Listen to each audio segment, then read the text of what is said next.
Hello, everybody. Welcome back to Pop Culture Vortex. I am your host, Alex Pinto. And Valentine's Day is just around the corner.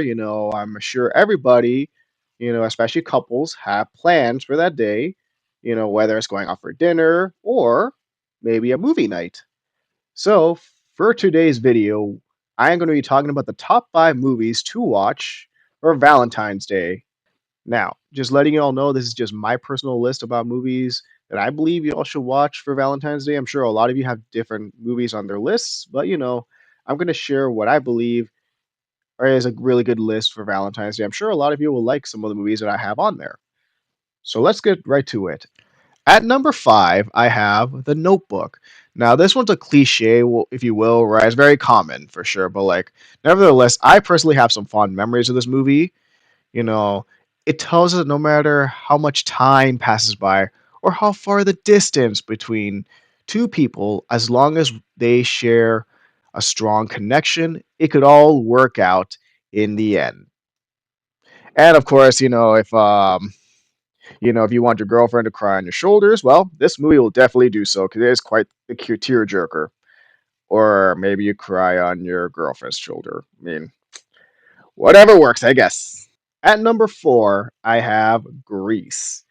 Now, this is a very iconic film in terms of musicals and even teen romance.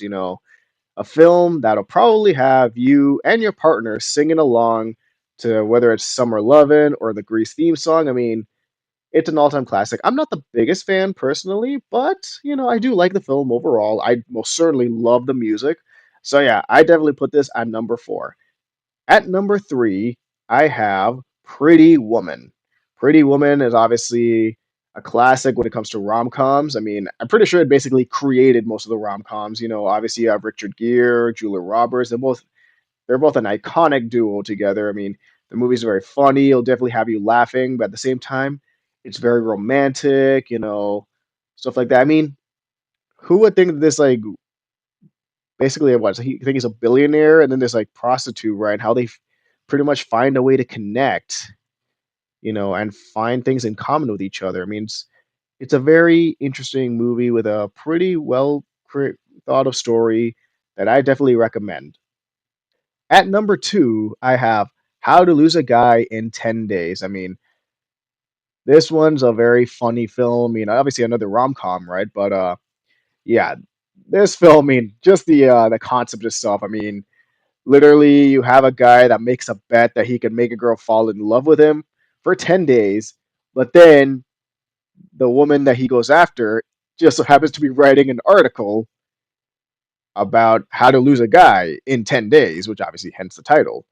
And you just have this great back and forth, and the chemistry between Matthew McConaughey and Kate Hudson is just fantastic. I mean, this is something to definitely have a watch. Definitely, you'll have a good laugh between you and your partner.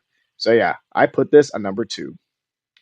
Now, before we get to my number one spot, I would like to put out some honorable mentions. As I look through my phone, I will just quickly go through this list of honorable mentions. 13 going on 30, The Proposal, or how you should actually say it.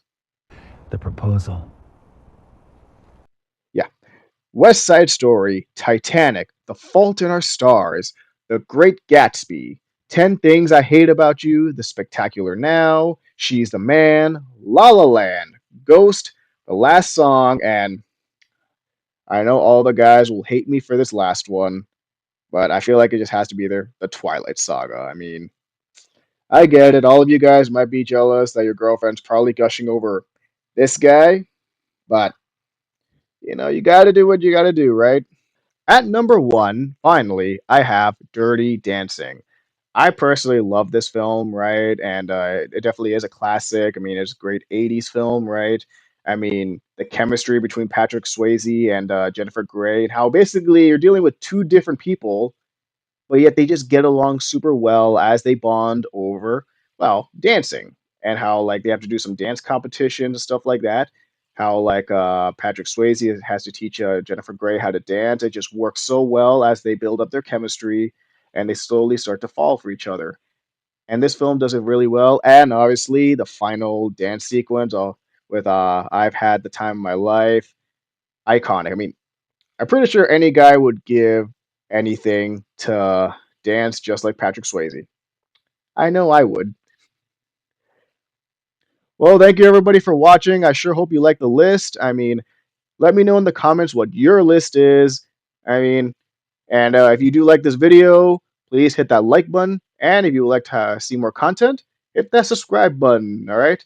I hope you all have a happy Valentine's Day and have a good night.